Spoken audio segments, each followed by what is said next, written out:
Alright, and welcome back to the series on world building basics. Now, in this one, we're going to be getting into identity, which is very much also a part of culture, but a little bit different. Culture is a whole lot of different small things that kind of add up together, and so is identity, but one is more just kind of the overall, I guess you could say, personality of a group of people, and identity is how they see themselves. So we'll start with the town. Actually, I was going to start with the empire, but let's start with the town.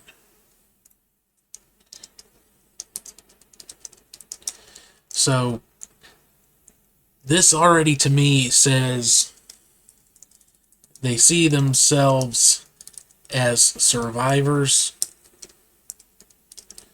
as independent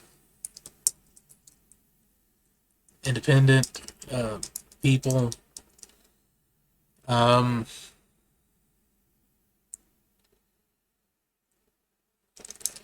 People who have built a new home and intend to keep it. Okay?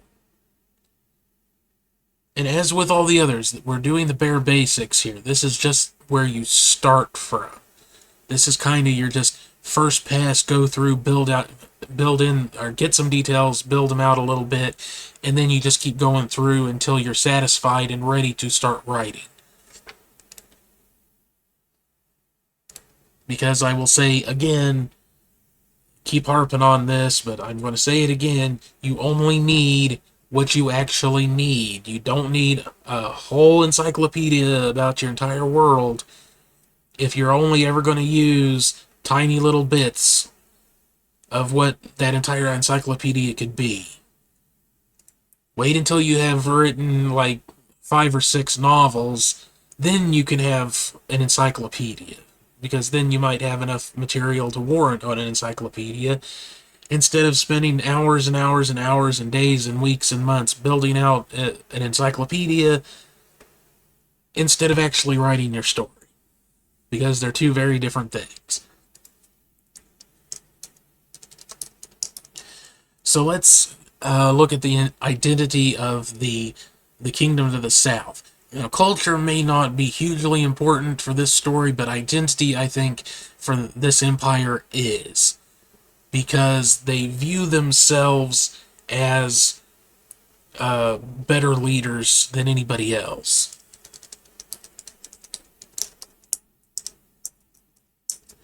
Elves.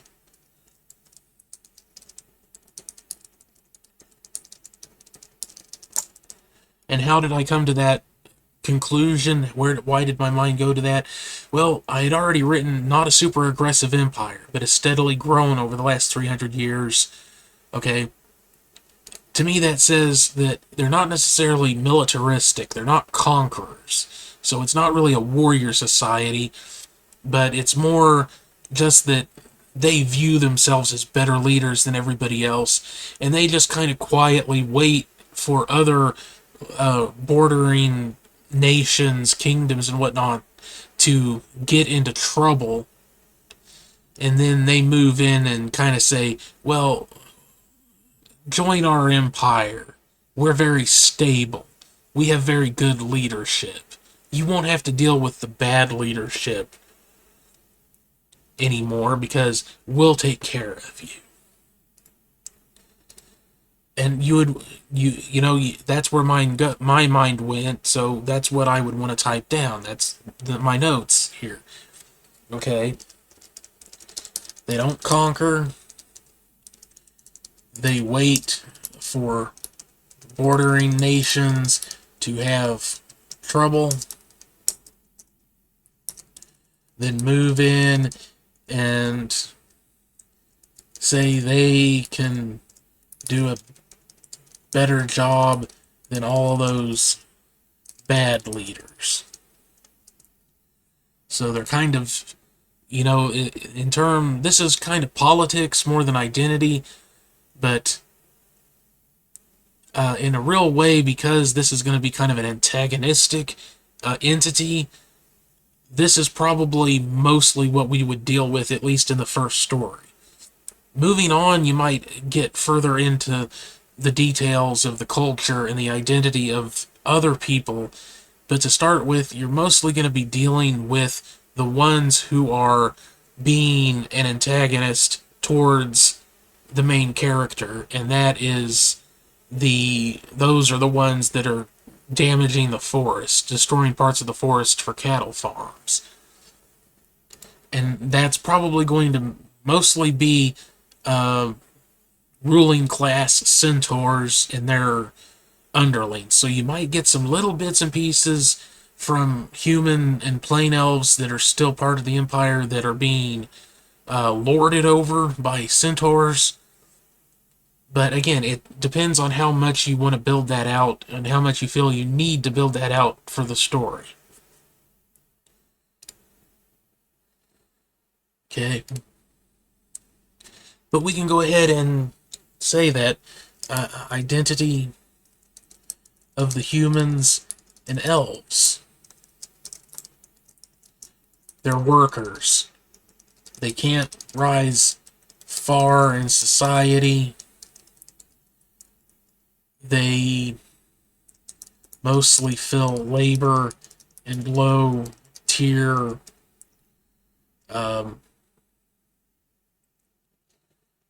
jobs. I can't think of anything specific, but jobs covers it. So that's kind of the identity of the humans and the elves of the Empire. They're kind of an oppressed people, but not militaristically, more intellectually oppressed, which we can say.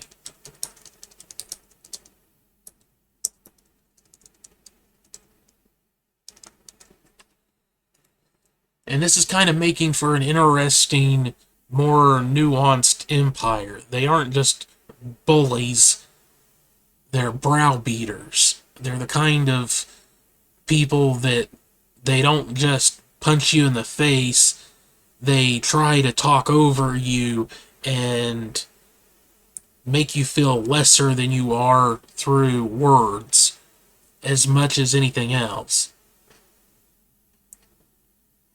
So let's consider some of the identity of the woodland elves. So again, this is you stop for a moment and you let your mind wander, thinking, not wander just off into the wild blue yonder, but wander thinking about who these elves are. Okay, they think of themselves as guardians of the forest. They're isolationists. They don't trust outsiders, but they're not completely intolerant of outsiders to the point that they kill on sight. They will let you be as long as you're not causing any trouble.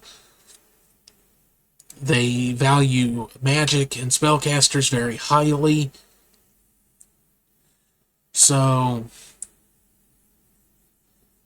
I would say that their identity is very much wrapped up in the forest itself.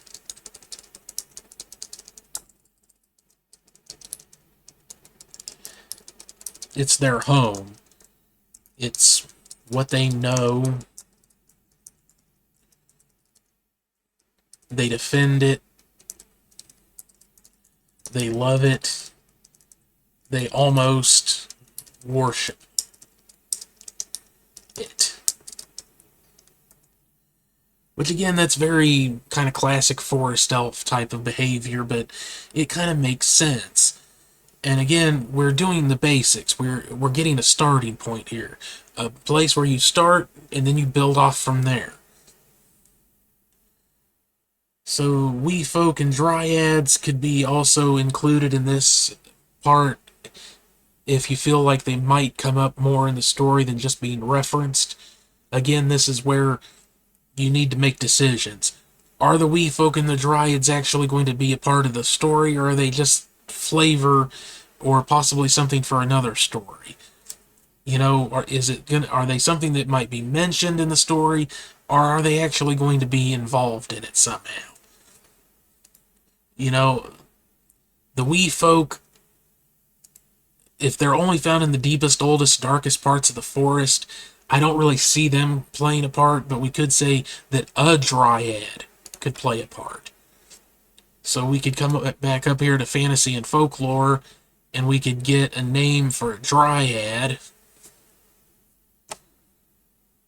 Where are dryad names? Okay.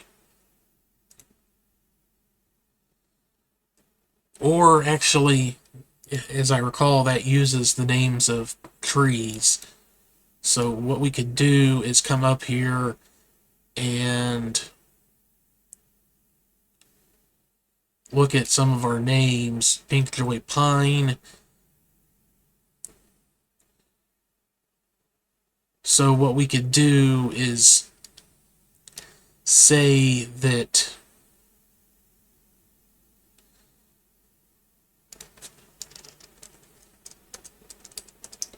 there is a dryad named, oh, it was Pinkjoy Pine. How could we turn that into kind of a Greek-sounding name? Fantasy name generator. ChatGPT.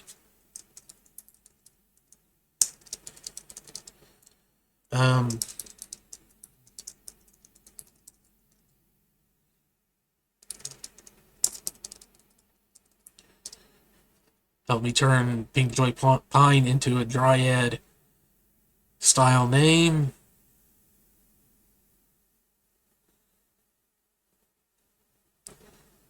Joyrude Pinkwind Furheart.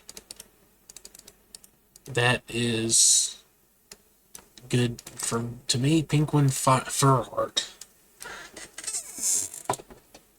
So we have a dryad named Pinkwind Furheart. Is going to actually be the first named character for this example.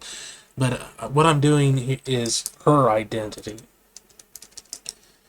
Because I don't think the dryads would have a group identity, but I think this particular one would. So I think that she is going to be a character that is being affected by the Empire's activities. She might even be our instigating factor or instigating conflict point in the story.